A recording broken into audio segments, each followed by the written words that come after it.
చూశాను, అసలు నూతనమైనదంటే ఏదీ కనబడలేదు. కాబట్టి ఈ సంవత్సరాలు జరుగుతుండగా ఏం చేయాలన్నో తెలుసా? ఒక నూతన కార్యక్రమం చేయండి. ఎందుకంటే అప్పుడున్న పరిస్థితులు ఏముందంటే, ఈ ఎవరండి ఈ హబక్కూకు గ్రంథాన్ని రాసేటప్పటికి ఈయన పరిస్థితులు ఏమున్నాయంటే, కల్దీయుల రాజులున్నారు. ఈ కల్దీ రాజుల బబులోను రాజునైన నెబుకద్నెజరు ఏం చేశాడన్నప్పుడు యూదులందరూ కూడా ఊచకోత కోశాడు. యూదుల పరిస్థితి అది ఎలా ఉందంటే టోటల్‌గా వాళ్ళంతటిని కూడా టోటల్‌గా రాజ్యం అంతటి కూడా ఆ రోజు పరిపాలన అంతా ఏముందన్నప్పుడు యూదులందరూ కూడా బబులోనుకి వెళ్ళిపోయారు. టోటల్‌గా పరిస్థితులంతా కూడా ఆగమైపోతుందన్నట్టు. టోటల్‌గా పరిస్థితులంతా ఒకరినొకరు చంపుకోవటమో, ఒకరితో నరుక్కోవటమో అసలు జరుగుతున్న అల్లరి ఏంటంటే జరుగుతున్న పరిస్థితి ఏంటంటే సమాధానం లేక ఈ విచ్చలవిడిగా ఇదిగో టోటల్‌గా యూదులన్నవాడు లేకుండా పోయారు. టోటల్‌గా పరిస్థితులంతా చాలా గందరగోళంగా మారిపోయాయి.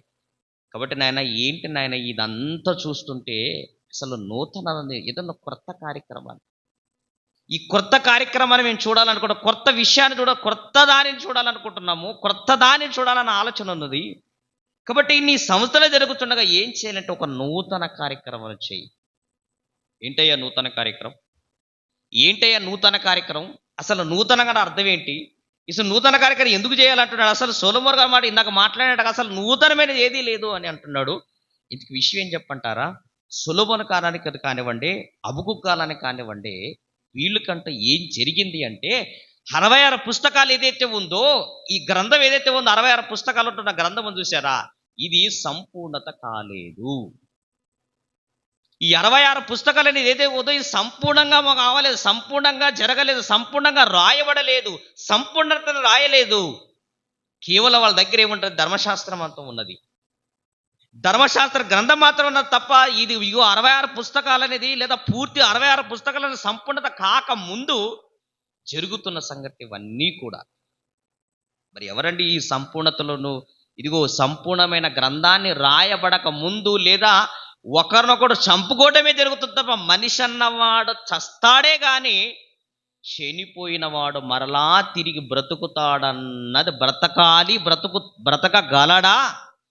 మరణించిన తర్వాత మరో బ్రతుకంటూ మనిషికి ఉన్నదా అనే ఈ నూతనత్వం ఏదైతే ఉందో, లేదా ఒక కఠినత్వంలోకి వెళ్ళిన తర్వాత ఈ కఠినత్తుణ్ణి లేదా క్రూర మృగంగా మారిన ఈ మనిషిని ఇగో మహోన్నతగా మహానీయుడుగా మనిషిని మార్చి మానవత్వాన్ని వాడిని నింపి మానవత్వానికి మించిన దైవత్వాన్ని ఇది కనబడే తత్వం ఈ కనబడేది ఏదైనా వస్తుందా? ఆ కార్యక్రమం ఏదైనా జరుగుతుందా? ఆ కార్యక్రమం జరగడానికి అవకాశం ఉంటుందా? అప్పటి వరకు ఉంటున్న ఈ ఏదైతే ఉందో ఒక మనిషి మరణిస్తారన్న ఆలోచన తప్ప మరణించిన తర్వాత తిరిగి లేస్తాడనే ఆలోచన లేదా ఒక మనిషి మారుతాడనే కాన్సెప్ట్ ఏదైతే ఉందో, మనిషి మారగలడు, మనిషి మానవత్వాన్ని ధరించుకొని మానవత్వానికి మించిన దైవత్వాన్ని మనిషిలో నింపబడుతుంది అనేది అప్పటికి లేదు. కాబట్టి ఆ రోజుల్లో అప్పటికి లేదు కాబట్టి నాయన ఈ సూర్యుని క్రింద నూతనమైనది ఏది కూడా లేకపోతుంది. కాబట్టి ఈ నూతనత్వాన్ని లేదు కాబట్టి ఆయన సొలొమోను గారు రాసేటప్పటికి ఏంటంటే జరుగుతున్న సంఘటనలను చూసి అక్కడ జరుగుతున్న విషయాల గురించి మాట్లాడుతూ ఆయన అంటాడు, నాయన నూతనమైనది చూశాను, ఏది నాకు కనబడతలేదే.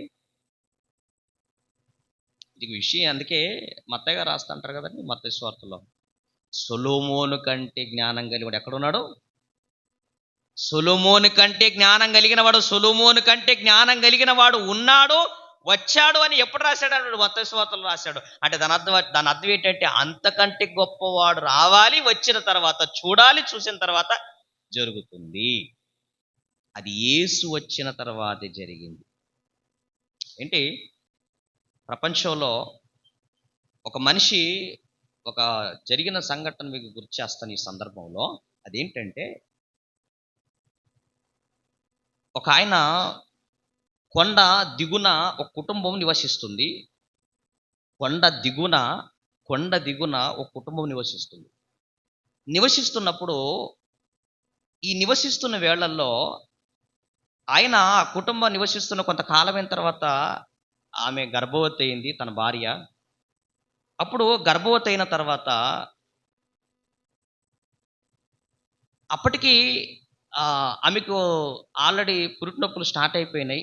స్టార్ట్ అయిన తర్వాత ఆయన ఏం చేశాడన్నప్పుడు, ఇప్పుడు ఆమెను హాస్పిటల్‌కి తీసుకెళ్ళాలంటే కొండ దాటాలి. కొండ దాటాలన్నప్పుడు ఆయన ఏం చేశాడన్నప్పుడు, ఎప్పుడైతే ఇలా కొండ దాటాలనుకుంటున్నప్పుడు, ఆమెను ఇలా ఎత్తుకొని, ఒక చంటి పిల్లలా ఎత్తుకొని ఆ కొండ దాటే లోపు కొండ సగం దగ్గర రాగానే ఆమె చనిపోయింది. ఆమె చనిపోయిన తర్వాత ఆయనకొచ్చిన ఆలోచన ఏమొచ్చిందంటే, ఆయన ఏం చేశాడన్నప్పుడు, ఆ కొండనే ఇదిగో ఒక రవాణా వ్యవస్థ 100 ఫీట్ల లోడుగా చేసేసాడు. రవాణా వ్యవస్థను చేశాడు. కొండని పిండి చేసి టోటల్‌గా ఇదిగో ఇంకొకసారి ఎవరు కూడా ఇలా నా భార్యలాగా ఎవరు కూడా చనిపోకూడదని తెలిసేసి దాన్నంతటిని ఏం చేశాడన్నప్పుడు రోడ్డు రవాణా చేశాడు. అంటే కొండలను కూడా పిండి చేయగలిగినంత మనిషికుంది, లేదా మనిషి ఆలోచనకుంది. కానీ అది విషయం ఏం చెప్పంటారా, మానవ హృదయం అందు చూసారా, మనిషి హృదయం ఆ కొండ కంటే కఠినమైనది. మనిషి హృదయం అనేది కొండ కంటే కఠినమైనది. అయితే మనిషి కొండని పిండైనా చేయగలడు, కానీ ఇదిగో బండలాంటి హృదయాన్ని పిండి చేయలేడు. మనిషి చేయలేడు, కానీ మానవత్వానికి మించిన దైవత్వం ఉంది. యేసుక్రీస్తు ఎవరు? దేవుడు. యేసుక్రీస్తు ఎవరంటే దేవుడు. కాబట్టే దేవుడైన యేసుక్రీస్తు వారు ఏం చేస్తాడు తెలుసా, ఇదిగో మానవ కఠిన హృదయాలను కూడా ఏం చేశాడు, మార్చేశాడు. కొండలాంటి దానిని పిండైనా చేయగలడు మనిషి ఏమో, కానీ బండలాంటి హృదయాన్ని మనిషి మార్చలేడు. మనుషులు మార్చలేరు. కానీ మానవత్వానికి మించిన దైవత్వం ఉంది చూసారా, దేవుడని యేసుక్రీస్తున్నాడే, ఆయన దైవత్వం కలిగిన వాడు చూసారా. ఆయన దేవుడా అంటే అవునండి దేవుడు. చూడండి ఒకసారి ఆయన దేవుడని చెప్పడానికి. ఒకసారి చూడండి, ఒకసారి చూడగలిగితే, లేఖన బాగానే చూడగలిగితే, కొలస్సీయులకు రాసిన పత్రికలో మంచి మాట రాస్తారు. చూడండి ఒకసారి, కొలస్సీయులకు రాసిన పత్రిక. అపోస్తలుడైన పౌలు గారు కొలస్సీయులకు రాస్తూ 2:9 ఏలయనగా దేవత్వము యొక్క సర్వ పరిపూర్ణత శరీరముగా క్రీస్తు నందు నివసించుచున్నది. సర్వ పరిపూర్ణత. ఈ సర్వ పరిపూర్ణత ఏదైతే ఉందో, ఈ పరిపూర్ణమైన దైవత్వాన్ని కలిగిన దేవుడు కలిగిన యేసుక్రీస్తు వారు ఏం చేశారంటే మానవ హృదయాలను మార్చాడు. మీరు చూసారా, యేసుక్రీస్తు వారు ఒకసారి మాట్లాడాడు సౌలుతో ఒకసారి మాట్లాడాడు. ఇక సౌలు నన్ను ఎందుకు హింసిస్తున్నావు, ఒకే మాట్లాడాడండి. ఏంటండి, చంపడానికి ప్రయత్నం చేసినవాడు, చంపడానికి ప్రయత్నం చేసినవాడు ఎలా చంపేవాడు తెలుసా. ఆయన మునుపు ఆలోచన ఒకసారి చూడండి, ఎంత క్రూరుడో చూడగలిగితే. అపోస్తల కార్యగ్రంథం 9:1 అపోస్తల కార్యాల గ్రంథం 9:1 చూడండి, ఎంత కఠినుడో చూడండి ఒకసారి. సౌలు ఇంకను ప్రభు యొక్క శిక్షలను బెదిరించుటయు హత్య చేయుటయు తనకు ప్రాణాధారమైనట్టు ప్రధాన యాజకునొద్దకు వెళ్ళి ఈ మార్గమందున్న పురుషులనైనను స్త్రీలనైనను కనుగొనిన ఎడల, ఇక్కడండి ఇదిగో సౌలు ఇంకను ప్రభు యొక్క శిక్షలను బెదిరించుటయు హత్య చేయుటయు తనకు ప్రాణాధారమైనట్టు. ప్రాణానికి ఆధారం ఏంటి తెలుసా? ప్రాణానికి ఆధారం ఏంటి తెలుసా? మన శరీరం అని ఈ ప్రాణానికి ఆధారం ఏంటి తెలుసా? ఆహారం తింటేనే మనం బ్రతుకుతాం, ఆహారాన్ని తీసుకుంటేనే మనం బ్రతుకుతాం. పౌలు గారంట ఇదిగో సౌలుగా ఉన్నప్పుడు ఆయన జీవితంలో ఈ రోజు ఒక వ్యక్తిని చంపుకుంటే ఆయనకు ప్రాణాధారమైనట్టు కాదు. అంటే దాని అర్థం ఏంటంటే, నేను చంపితేనే నేను తింటాను. ఆయన చంపితేనే తినేవాడు, చంపితేనే ఆ రోజు తింటాడు, చంపకపోతే తినడు. ఆయన తనకు ప్రాణాధారమైనట్టు, ఈ ప్రాణానికి ఆధారమైనది ఏదనుకున్నాడు ఒకనాడు అన్నప్పుడు, ఏదనుకున్నాడు ఆయన? ప్రాణానికి ఆధారం ఏదనుకున్నాడంటే, ఒకరు హత్య చేయటే నాకు ప్రాణానికి ఆధారం, ఒకరిని చంపితే నాకు ప్రాణానికి ఆధారమైనది. అలాంటి కఠినను కూడా, అలాంటి కఠినత్వంలో ఉంటున్న ఆయనను కూడా, సౌలా సౌలా నన్ను ఎందుకు హింసిస్తున్నావు, ఒకే ఒక మాటతో ఏం చేశాడు? ఇదిగో బ్రతుకుట క్రీస్తే, చావైతే లాభం. కొండలాంటిని పిండి చేయడం మనిషి చేయగలడు, కానీ దేవుడైన యేసుక్రీస్తు వారు దైవత్వం కలిగిన ఆయన, దైవత్వాన్ని ధరించుకొని భూమి మీదకి వచ్చిన ఆయన ఏం చేశాడు? ఒకటి మానవ హృదయాలను అందరిని కూడా ఏం చేశాడు?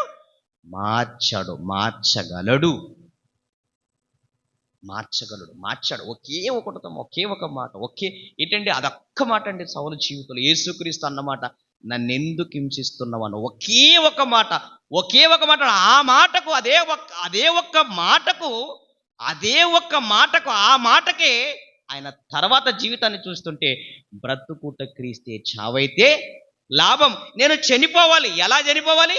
క్రీస్తులా చనిపోవాలి. నేను క్రీస్తు ఎలా చనిపోయారో, ఎన్ని దెబ్బలైతే తిన్నాడో, ఎంత కొట్టారో, ఎంత శ్రమ పడ్డాడో, అన్ని శ్రమలు నేను అనుభవించాలి. ఒకే ఒక మాట, ఒక్క మాటతోనే యేసుక్రీస్తు వారు ఆ రోజు ఆ ఒక్క మాట వినే సౌలు గారు అలా సౌలు గారు పౌలుగా మారేసి ప్రపంచ మానవులందరికీ, ఆ రోజు క్రైస్తవులందరికీ కూడా, ఆ రోజు ప్రపంచానికి ఎలా చేశారు తెలుసా? ఎలాంటి సేవ చేశారు తెలుసా? ఇటండి 12 మంది శిష్యులు వాళ్ళైతే, వాళ్ళందరూ చేసిన పని ఒక్కటైతే, ఆయన ఒక్కడు చేసిన ఒక పని. అంటే దీన్ని అర్థం ఏంటన్నప్పుడు, ఇప్పుడు ఆయన ఒక్క మాటనే మారిపోయాడు.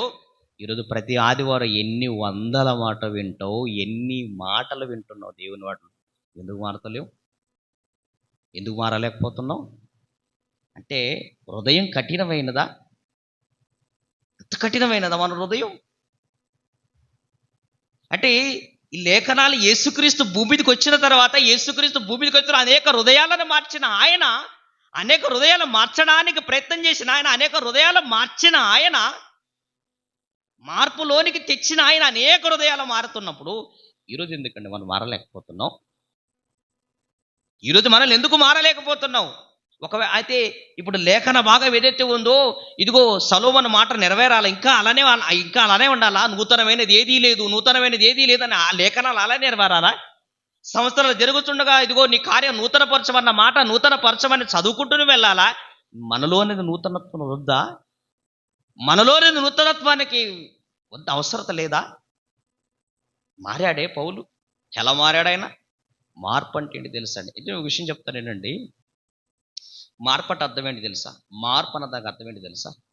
మార్పు అన్నదానికి అర్థం ఏంటి తెలుసా?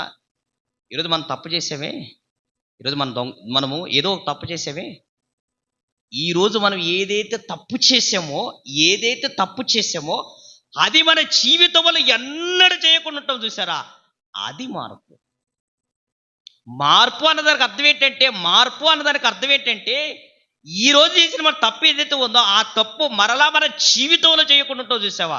అదండి మార్పు అంటే. అదే మారారు. వాళ్ళంతా కూడా ఎలా మారారు తెలుసా? అలానే మారారు. లేఖనాల్లో మీరు ఎవరైనా చూడండి, బైబిల్లో రాయబడిన భక్తులైనా, అపోస్తలులైనా ఎవరైనా చూడండి, ఎవరి జీవితాలను మీరు చూడండి, వాళ్ళ జీవితాల్లో ఏమైపోయినప్పుడు మీరు చూడండి. దావీదు గారి చరిత్ర మీరు చూస్తారు తెలుసా? దావీదు గారి జీవితంలో జరిగిన సంగతి ఏంటంటే, మొదటేమో బత్షెబ దగ్గరికి వెళ్తాడు.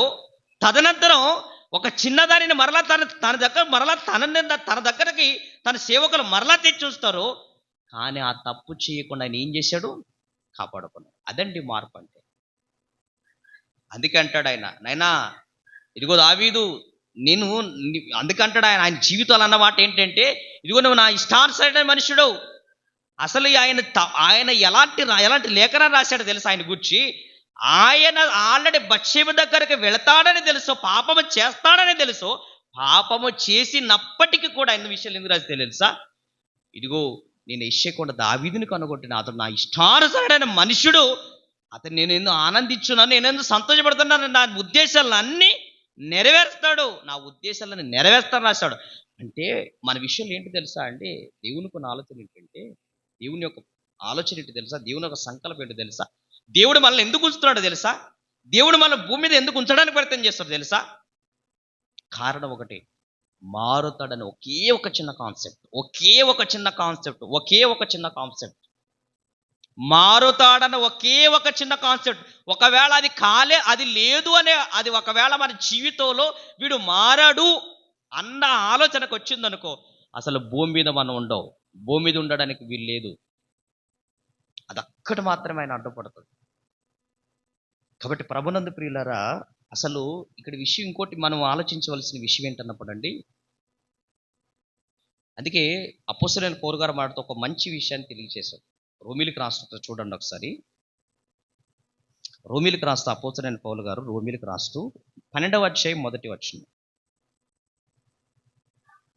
కాబట్టి 2వ వచనం చదవండి. 2వ వచనం, ఇది మీరు ఈ లోక మర్యాదను అనుసరింపక ఉత్తమమును అనుకూలమును సంపూర్ణమయ్యున్న దేవుని చిత్తం ఏదో పరీక్షించి తెలుసుకొనున్నట్లు మీ మనస్సు మారి నూతన మొగుట వలన రూపాంతరం రూపాంతరం రూపాంతరం రూపాంతరం మార్పుకు రూపాంతరం మార్పుకు రూపాంతరం మార్పుకు రూపాంతరం. నువ్వు మారావు అంటే నీ రూపం మారాలి. నీ రూపం మారడం అంటే నీ ఆలోచన మారాలి. నీ ఆలోచన మారంటే నీ స్థితి మారాలి. నీ స్థితి మారంటే నీ గతి మారాలి. నీ గతి మారాలంటే నువ్వు రూపాంతరంలోకి వెళ్ళిపోవాలి. రూపాంతరం వెళ్ళిపోవాలి. రూపాంతరం మారిపోవాలి. రూపాంతరం అంటే ఇదిగో మనం వేసుకున్న వస్త్రాల రూపాంతరం కాదు మార్పు అనేది. రూపాంతరం రూపాంతరం రూపాంతరం. ఇది చూడండి, రూపం మారిన తర్వాత పరిస్థితులు వేరవుతాయి. రూపం మారిన తర్వాత పరిస్థితులు అవుతుంది. గొంగలి పొర తన రూపాన్ని మార్చుకుంటే ఏమవుతుంది? చిలకగా అవుతుంది. నువ్వు క్రీస్తును ధరించుకుంటే లేదా క్రీస్తులోని కడుగు పెడితే, క్రీస్తుతో ఉంటే, నువ్వు క్రీస్తుతో ఉండగలిగితే, క్రీస్తు అనే ఈ సంఘానికి రోగలిగితే, సంఘంలో సభ్యుడు అయితే, అసలు ఇంక విషయం చెప్పంటారా, క్రైస్తవుడు అన్న పేరుకు తర్వాత ఉన్నది ఏంటి తెలుసా? క్రీస్తు. క్రైస్తవుడు అంటేనే క్రీస్తు. అసలు క్రీస్తు మన జీవితంలో లేకపోతే మనం క్రైస్తవులం కాదు. ఇప్పుడు మీరు గమనించండి, ఒక విషయాన్ని మీరు తెలియజేస్తాను. అదేంటంటే, పలానా షాప్ ఉందనుకోండి. ఇప్పుడు మీరు ఎలక్ట్రికల్ షాప్ వెళ్ళామనుకోండి, ముందు బోర్డు రాస్తాడు, ఇదిగో ఎలక్ట్రికల్ షాప్, ఇందులో ఏం దొరుకుతాయి? ఎలక్ట్రిక్ దొరుకుతాయి. అలాగే పెయింటింగ్ షాప్, ఈ పెయింటింగ్ షాపులు ఏంటంటే ఓన్లీ పెయింట్, మిగతాది ఏం దొరకదు. ఒకవేళ ఇది పచ్చి నిజం అనుకుంటే, ఇది నిజంగా అనుకుంటే, క్రైస్తవుడు అన్న బోర్డు చూసావా, క్రైస్తవుడు అన్న పేరును చూసావా, అందులో ఆ క్రైస్తవుడు అనే నామం మీద, ఆ క్రైస్తవుడు అనే పేరు మీద దాని వెనకాల ఏముండాలంటే, దాని లోపల ఏముండాలంటే క్రీస్తు కలిగిన మాట. క్రీస్తే రావాలి, క్రీస్తే రావాలి, క్రీస్తే రావాలి. మీరు పెయింటింగ్ షాప్ దగ్గరికి వెళ్ళికేసి ముందు బోర్డు రాసిన ఆయనను చూసేసి పెయింటింగ్ వేయండి అని అడిగినప్పుడు మా దగ్గర లేదండి అంటే, నువ్వు బోర్డు ఎందుకు పెట్టుకున్నావు? నువ్వు బోర్డు ఎందుకు పెట్టుకున్నావు? ఎలక్ట్రిక్ షాప్కి వెళ్ళి నాకు పలానా వస్తువు కావాలన్నప్పుడు, ఆ వస్తువు కావాలని అన్నప్పుడు ఆ వస్తువే దొరకాలి. మన మిగతాది లేదు అంటే ఈ బోర్డు ఎందుకు? ఇదన్నీ కూడా క్రైస్తవుడు అన్న నామం మనకు ఉంది చూసావా. దేవుడు క్రైస్తవుడు అని అన్నాడే. క్రైస్తవుడు అంటే క్రీస్తే ఉండాలి కదా. క్రీస్తు కాక వేరొక్కటి మనలో ఉందంటే, వేరొక్కటి బయలుదేరిందంటే దాని అర్థం ఏంటి? దాని అర్థం ఏంటి? కాబట్టి ఆయన అంటాడు, నాయన రూపాంతరం రూపాంతరం రూపాంతరం రూపాంతరం. రూపాంతరంగా మారిన వాళ్ళకి అది రూపాంతరం. ఎవరైతే మారుతారో, రూపాంతరం ఎవరైతే మార్చగలుగుతారో, మనసు మారి నూతన మొదట వల్ల రూపాంతరం పొందుతారో, ఈ రూపాంతరం కలిగిన వారికి యేసుక్రీస్తు కొండ దగ్గర రూపాంతరం పొందాడే, ఆ రూపాంతరంలోనికి వెళ్ళే అవకాశం ఉంది. ఎవరైతే రూపాంతరంగా ఉండలేరు, రూపాంతరంగా వాళ్ళ జీవితాలను మార్చుకోలేదు, ఎవరైతే మార్చుకోవడానికి ప్రయత్నం చేయలేకపోతున్నారో వాళ్ళకి మరో రూపం, అసలు ఆ రూపమే ఉండదు, ఆ ఆలోచనే ఉండదు, ఆ ఆలోచన లేకుండా ఉండిపోద్ది. కాబట్టి ప్రభునందు ప్రియులారా, యేసుక్రీస్తు జీవితంలో లేదా యేసుక్రీస్తు చేసిన త్యాగాలు, యేసుక్రీస్తు చేసిన ఏంటండి తండ్రికి ఉన్న ఆలోచన ఏంటన్నప్పుడు అండి, మీరు గమనించండి, మీరు బాగా గమనించగలిగితే, తండ్రి సంకల్పాన్ని మీరు ఆలోచించగలిగితే, 66 పుస్తకాలు మీరు చదువుకుంటూ వస్తున్నప్పుడు, ఆ విషయాలన్నీ మనం ఆలోచిస్తున్నప్పుడు, ఎందరో ప్రవక్తలు వచ్చారు, ఎందరో రాజులు వచ్చారు, ఎందరో చాలామంది వాళ్ళ జీవితాలను త్యాగం చేశారు. ప్రపంచాన్ని మార్చాలని కాదు, వాళ్ళ తరాన్ని మార్చాలనుకుంటున్నారు. వాళ్ళు గ్రామాన్ని మాత్రం వాళ్ళ కుటుంబాన్ని కాపాడినట్టు కనబడుతుంది. కానీ యేసు వచ్చిన తర్వాత జరిగినది తెలియదండి తెలుసా? యేసు భూమికి వచ్చిన తర్వాత జరిగిన ఆలోచన తెలుసా? జరిగిన పరిస్థితులు ఏంటి తెలుసా? ఏంటండి, మనం బాగా గమనించగలిగితేనండి, మీరు ఒక చిన్న విషయాన్ని ఒకసారి మనం గమనించగలిగితే, చాలామంది కోడిని కోస్తున్నప్పుడు, ఆ కూచినప్పుడు రక్తం కారుతున్నప్పుడు, లేదా అందులో నుండి రక్తం ప్రవహిస్తున్నప్పుడు అసలు మనకి ఎంత హృదయ ఘోష ఏమవుతుంది తెలుసా? అయ్యో ఏంటిది ఇది, అసలు ఇంత ఘోరం ఇది అని మన హృదయం చలించిపోతుంది అన్నప్పుడు. అలాంటప్పుడు అది కేవలం అది కోసిన కొన్ని క్షణాలకే మనకు ఆలోచన వస్తున్నప్పుడు అది ఏంట్రా ఇది ఇంత ఘోరం అన్నట్టుగా. అలాంటప్పుడు అంటే అది చూస్తే మనకు చలించిపోయినప్పుడు యేసుక్రీస్తును ఏంటి తెలుసా? యేసుక్రీస్తును చేసినది ఏంటి తెలుసా? యేసుక్రీస్తు అసలు విషయం చెప్పంటారా? ఈరోజు మనం మందిరానికి వచ్చామండి, ఇక్కడ కూర్చున్నాం. కానీ ఇక్కడ కూర్చోడానికి తెలుసా, ఇక్కడ కూర్చున్న మన మంది ఎంతమంది కూర్చున్నామో, ఈ ఆరపల్లి ఇంతమంది ఉన్నారా? ఈ ప్రాంతంలో ఇంతమంది ఉన్నారా? వందలాది మంది ఉన్నారే. వందలాది మందిని కాకుండా ఇంతమందిని ఎందుకు కూర్చోబెట్టాడు? మనమే ఎందుకు కూర్చున్నాం? వాళ్ళే ఎందుకు కూర్చోలేదు? మనం ఎందుకు కూర్చున్నాము? వాళ్ళు ఎందుకు కూర్చోలేదు తెలుసా? వాళ్ళు కూర్చోకుండడానికి కారణం ఉంది. అదేంటంటే, నువ్వు వాళ్ళ మార్చాలని, నువ్వు మారుమరుసు పొంది మందిరానికి వచ్చిన నీవు, మందిరానికి దేవుడి దగ్గరకు వచ్చిన నువ్వు మారి ఇదిగో ఇతర వాళ్ళు మార్చాలని. ఇప్పుడు విషయం చెప్పట్టవరా? వాళ్ళు మార్చిన తర్వాత పక్కన ఈరోజు మనం మారలేకపోతున్నాం. వాళ్ళు మార్చిన తర్వాత కాల్చబెట్టు ఈరోజు మనం. వాళ్ళు మార్చాలని ముందు మనం మార్చాడు, మనం కూర్చోబెట్టాడు. కానీ విషయం ఏంటంటే, మనం మారలేకపోతే మరి మిగతా వాళ్ళు ఎలా మారాలి? ఎప్పుడు మారాలి? ఎప్పుడు మార్చుకోవాలి? ఎప్పుడు మారి వాళ్ళ బ్రతుకులను మారాలి? మనం ప్రేమించాడే, మనం కూర్చోబెట్టాడు, మనం చెబుతున్నాడే. కాబట్టి ప్రభునందు ప్రియులారా, మార్పు ఏంటండి? ఇంకో విషయం చెప్పంటారా? మీరు గమనించండి, ఒక చిన్న బాబుని మనం స్కూల్కి నర్సరీకి వేస్తున్నప్పుడు, నర్సరీకి దగ్గర నుంచి నర్సరీకి ఎప్పుడైతే మనం స్కూల్కి వేస్తామో అప్పుడు మనకు ఆలోచన ఏం తెలుసా? మన మదిలో పుట్టే ఆలోచన తెలుసా? వీడు ఏదో ఒక్కరోజు గొప్పవాడు అయిపోవాలి, వీడు ఏదో ఒక్కరోజు ఒక డాక్టర్ అయిపోవాలి, ఏదో ఒక్కరోజు వాడు ఇంజనీర్ అయిపోవాలి, ఏదో ఒక్కరోజు వాడు నిజంగా మా ఇంటిలోనికి ఒక వెలుగు తీసుకురావాలి, అసలు వీని నామం అనేది చాలా గొప్పగా ఉండాలని మనం అనుకుంటాం. మంచి ఆలోచనే. వాడిని సంపూర్ణతలోనికి, అంటే టోటల్గా వాడి కాళ్ళ మీద వాడు నిలువబడి బ్రతికేటట్టుగా కావాలన్నది మన ఆలోచన. దేవునికి ఆలోచన తెలుసా? వాడు నర్సరీకి వచ్చిన వాడు 10th క్లాస్లో ఫెయిల్ అయిపోయి వాడు చేస్తున్న పనులు చూస్తే మనకి ఎలా ఆనందం అనిపిస్తుంది? వాడు డిగ్రీ మాత్రమే చదివేసి మరలా వాడు పెయింటింగ్ పని కాదు ఏదో పనికి వెళ్ళిపోతే వాడికి మన విషయాలు మనకు ఆనందం అనిపిస్తుందా? అసలు నా ఆలోచన ఏంటి, వీడి ఆలోచన ఏంటని మన తల్లిదండ్రులుగా మనం బాధపడతామే.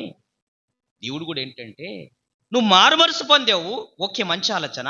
అయితే ఈ మార్పు అనేది ఎలా ఉండాలంటే క్రీస్తులా ఉండాలి. ఈ మార్పు ఏదైతే ఉందో, నువ్వు మంచిదే డిగ్రీ చదివినవరా, మంచి ఆలోచన, ఎంబీబీ చేసినవరా, మంచి ఆలోచన. అయితే నువ్వు జాబ్ చేయాలి, నేను చూడాలి, ఇదిగో నీవే బ్రతకాలి, అది నా ఆలోచన. వీడు అన్ని చదివిన తర్వాత నేను పెయింటింగ్ పని చేస్తానంటే వీడికి ఎలా ఉంటుంది? ఇప్పుడు మన పరిస్థితులు ఎలా పోయి ఉంటుంటే, మరి సంఘానికి వచ్చేసాం, మార్చబడ్డాం, దేవుని కొరకు బ్రతకాలనుకుంటున్నాం. కానీ బ్రతుకుతున్న కొన్ని క్షణాలలో తప్పిపోయి మరలా మన పాపం అనే ఆ గుబిలోనికి మరలా పాపం అనే ఛాయలు మనలో కనబడితే, కానీ ఆయన కళ ఉంది ఒకట. ఏం కళ ఉంది తెలుసా? అది విషయాన్ని తెలియచేస్తారు. చూడండి, కొలస్సీయులకు రాసిన పత్రిక 2వ అధ్యాయం. అపోస్తలుడైన పౌలు గారు కొలస్సీయులకు రాస్తూ, అపోస్తలుడైన పౌలు గారు కొలస్సీయులకు రాసిన పత్రిక చూడండి ఒకసారి. కొలస్సీయులకు రాసి ఏమని మాట్లాడుతున్నాడు? కొలస్సీయులకు రాసిన పత్రిక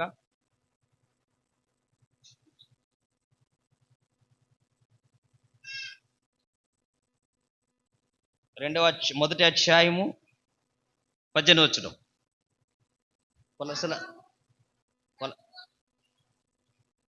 కొలస్సీయులకు రాసిన పత్రిక 1వ అధ్యాయము 28వ వచనం. 28వ వచనం చూడండి ఒకసారి. 28వ వచనం.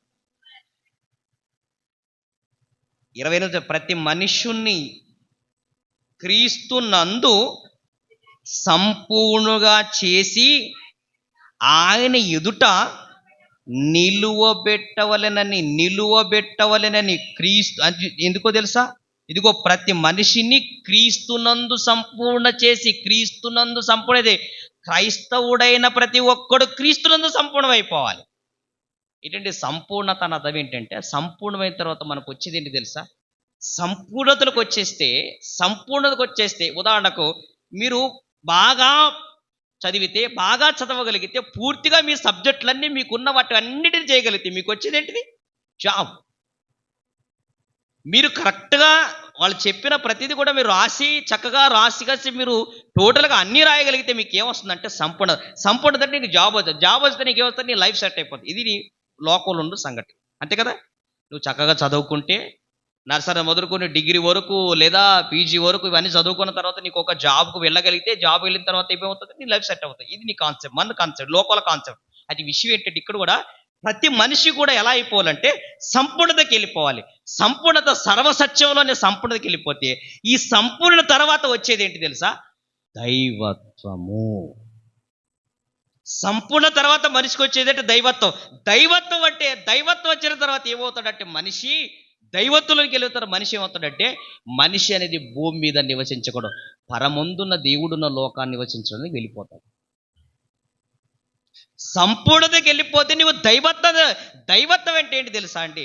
ఇది యేసుక్రీస్తు వారు చూడండి, ఎంత కఠినుడైనా, ఎంత మానవ హృదయాలు ఎంత కఠిన అవుతున్నా చంపడానికి వచ్చిన వాణిని కూడా ఏం చేశాడు అన్నప్పుడు, అయినా నువ్వు మారాలి అని వాడిని మార్చేశాడు.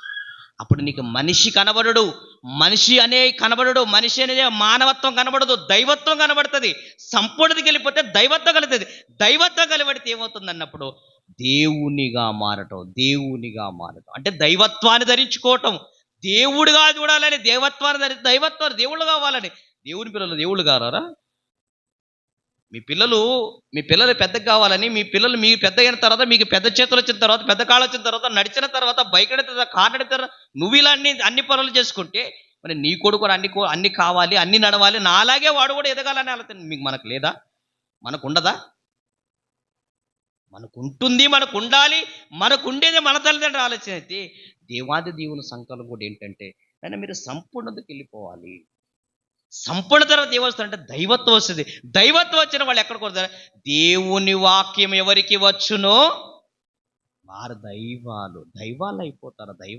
ఇది 66 పుస్తకాల సంపూర్ణత గ్రంథాన్ని సంపూర్ణ కాకముందు సొలొమోను ఏమన్నాడంటే, నాయన నూతనమైనది ఏది లేదు, ఉంది నూతనమైనది. యేసు వచ్చిన తర్వాత వచ్చింది నూతనమైనది. యేసు వచ్చిన తర్వాత ప్రపంచానికి నూతనత వచ్చింది. అదే ఎక్కడయ్యా నూతనం అంటే, ఏదయ్యా నూతనం అంటే, ఇదిగో ప్రపంచ మనుషుల మానవ హృదయాలను మార్చే తత్వం. లేదా మనిషి ఎంత కఠినుడైనా కూడా వాడు దేవుడి దగ్గరకు వచ్చేస్తే, లేదా యేసుక్రీస్తు దగ్గరకు వచ్చేస్తే వాడిని మార్చేయగలడు, మారు మనసు పొందగలడు. అలా మార్పు సంగతి ఎన్ని లేవండి. ఒకనాడు వ్యభిచరిస్తే నేను మార్చలేదా? సౌలు గారు పౌలు మారలేదా? ఒకరు సుంకరను మారాలి, సుంకైన జక్కయ్య మారలేదా? ఎంతమంది మారిపోయారండి ఆయన. కాబట్టి ప్రభునందు ప్రియులారా ఇక్కడ ఏమన్నాడంటే మనము క్రీస్తునందు ఎలా అయిపోవాలంటే సంపూర్ణతలోనికి వెళ్ళాలి. ఏంటంటే మన సంపూర్ణతలోనికి వెళ్ళకుండా సగలాగిపోతే, మనం సంపూర్ణతకి వెళ్ళిపోతే సగం లాగిపోతే ఏమవుతుంది? సగలన్నా చదివేస్తే ఏమవుతుంది? సగంలా చదవాపితే ఏమవుతుంది అంటారు? పోతావు. మనం చూస్తున్నాం కదా ఈరోజు పరిస్థితులు.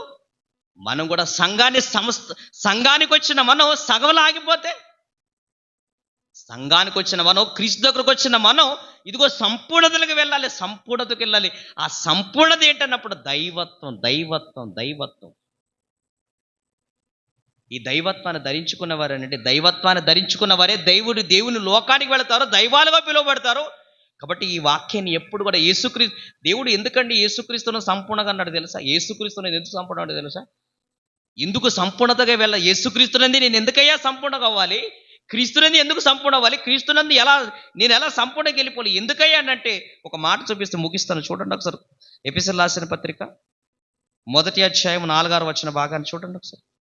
ఎఫెసీయులకు రాసిన పత్రిక, ఎట్లనగా తన ప్రియుని యందు తాను ఉచితముగా మనకు అనుగ్రహించిన తన కృపా మహిమకు కీర్తి కలుగునట్లు తన చిత్త ప్రకారమైన దయాసంకల్పం చొప్పున యేసుక్రీస్తు ద్వారా తనకు కుమారులు కావాలని, యేసుక్రీస్తు ద్వారా తనకు కుమారులు కావాలి.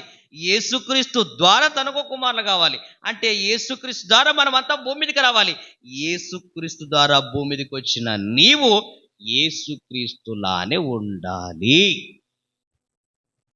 యేసుక్రీస్తు ద్వారానే భూమి మీదకి వచ్చాం. మనం అంతా కూడా ఎక్కడికి వచ్చాం తెలుసా? తండ్రి సంకల్పంలో, దయా సంకల్పంలో, ఇదిగో మనం పుట్టక ముందే, జగత్తు పునాది వేయబడక ముందే మనం కావాలని కోరుకున్న దేవుడు, ఈ మానవ సమాజాన్ని, మనుషులందరినీ కోరుకున్న దేవుడు, అది యేసుక్రీస్తు ద్వారానే కోరుకున్నాడు.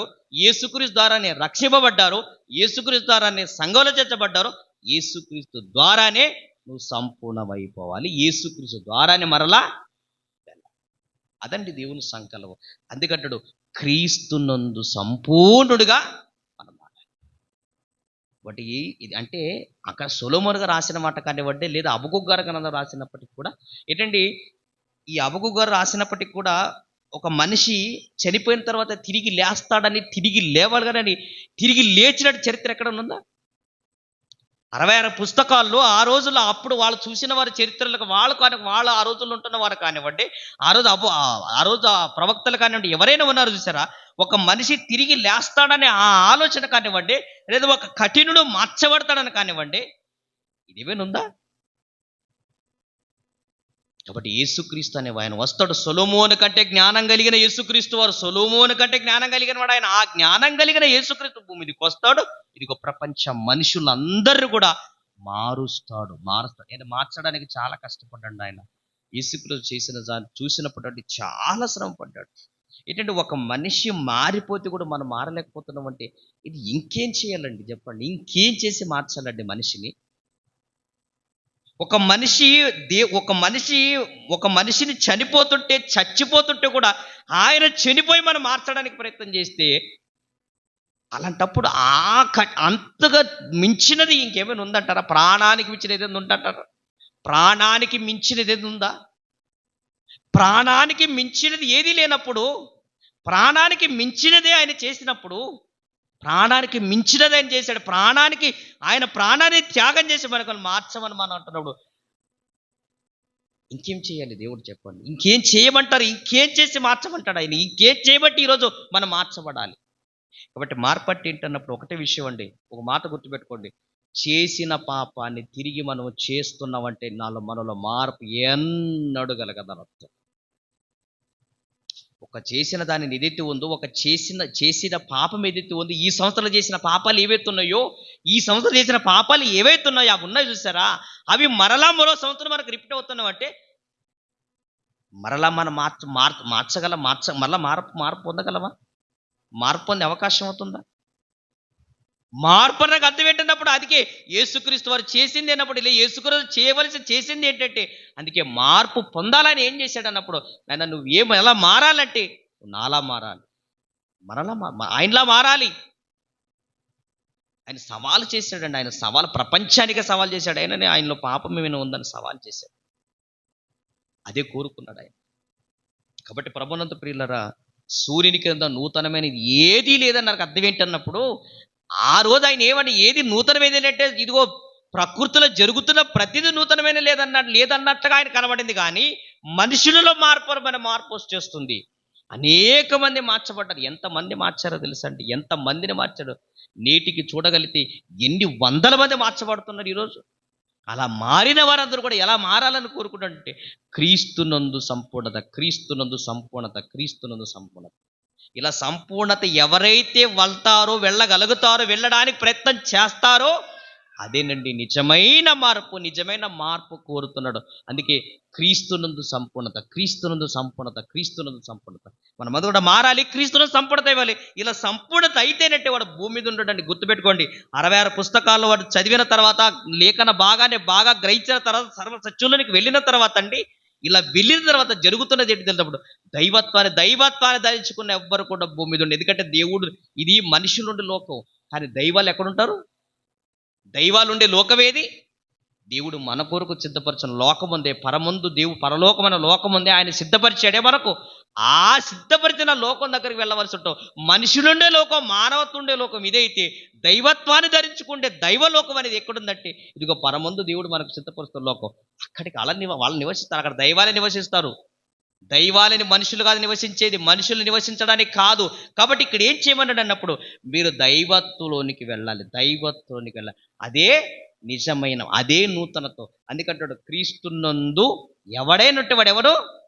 నూతన సృష్టి, నూతన సృష్టి, నూతన. ఏంటంటే ఇంకో విషయం చెప్పంటారా, భూమి మీద నూతనమైనది ఏది లేదు, మనకు అందరికీ తెలుసు. ఇప్పుడు ఉండేది రేపు జరుగుతుంది, రేపు జరుగుతుంది, ఓకే రైట్. కాదే పరమందు అలా ఉండదు, పరలోకమంతా అలా ఉండదు. ఎప్పుడు నూతనత్వమే, క్షణక్షణ నూతనత్వమే, క్షణక్షణానికి నూతనత్వమే. అన్ని నూతనమే, అన్ని నూతనత్వమే, అన్ని నూతనమే, అన్ని నూతనమే, అన్ని నూతనమే, అన్ని క్రొత్తవే. నువ్వు క్రొత్తవే చూస్తావు తప్ప పాత చూడవు. ఈ భూమి మీద పాత చూసేసరికి మనం ఏమనుకుంటాం అంటే ఏది నూతనత్వం లేదనుకుంటున్నావు. కాదు, ఉంది నూతనత్వం. అది మారిన తర్వాతే ఉంది తప్ప మార్పు లేకపోతే లేదు. బట్టి ప్రభునందు ప్రియులారా, మనమందరూ కూడా క్రీస్తునందు సంపూర్ణత అయిపోవాలి. ఇక ఈ సంవత్సరమైనా మనం చేయవలసింది ఏంటప్పుడు, ఈ సంవత్సరంలో మనం చేయవలసింది ఏంటంటే మారితే క్రీస్తులా మారాలి, మారితే ఇదిగో అపోస్తులా మారితే ఆ రోజు ఎలాగైతే క్రీస్తు చేశాడో అలాగే అపోస్తులు ఏదైతే చేశారో ఆ రోజు సౌలు గారు ఎలా, పౌలు గారు ఎలా మారాడో అలా మారాలండి. అలా మారితే మార్పు తప్ప. ఆ మార్పు కావాలనే 66 పుస్తకాలు వాళ్ళ మార్పుల గురించి మనకు రాశాడు. కనీసం మీరు ఇలాగైనా మారండి, ఇలా మారాలి. వాళ్ళ జీవితాలు ఎందుకు రాశాడు తెలుసా? వాళ్ళ జీవితాలు ఎందుకు రాసి మనకు పెట్టాడంటే, వాళ్ళ జీవితాలు ఎందుకు రాసి పెట్టాడంటే ఆ మార్పు ఆయనకి నచ్చింది.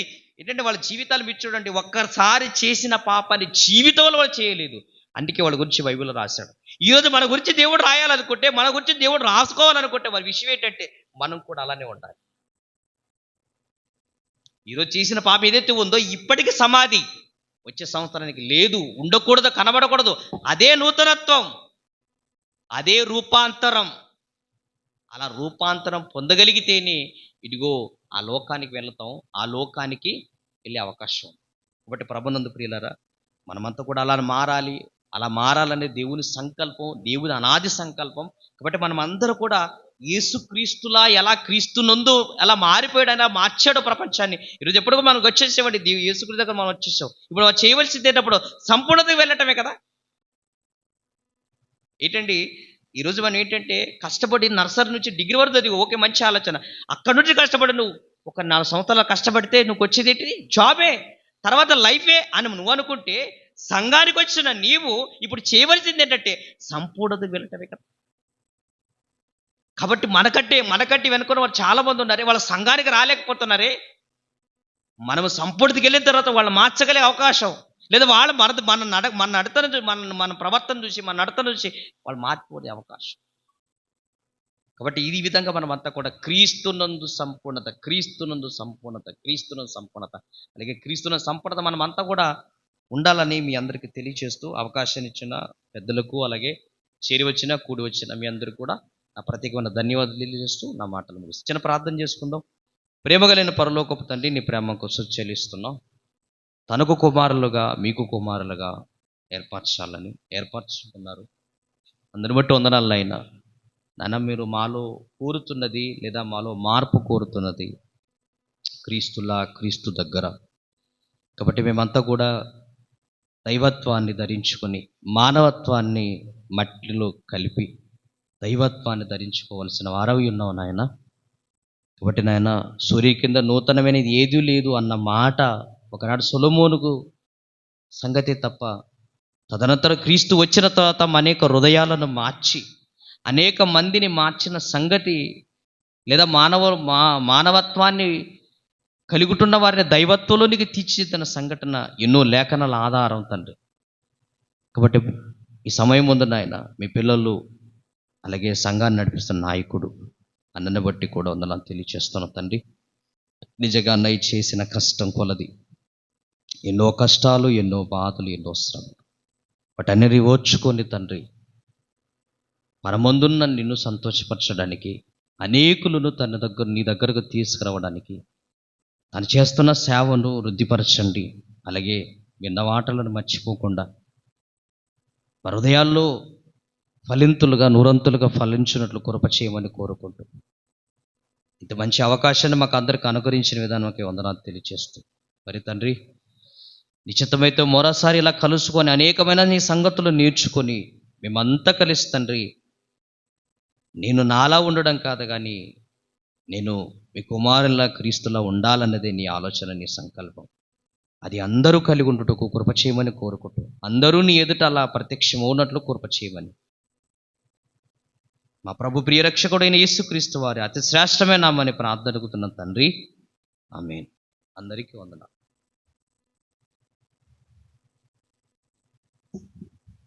మంచిదండి, చాలా చక్కని విషయాలు. మరి దేవుని సేవకు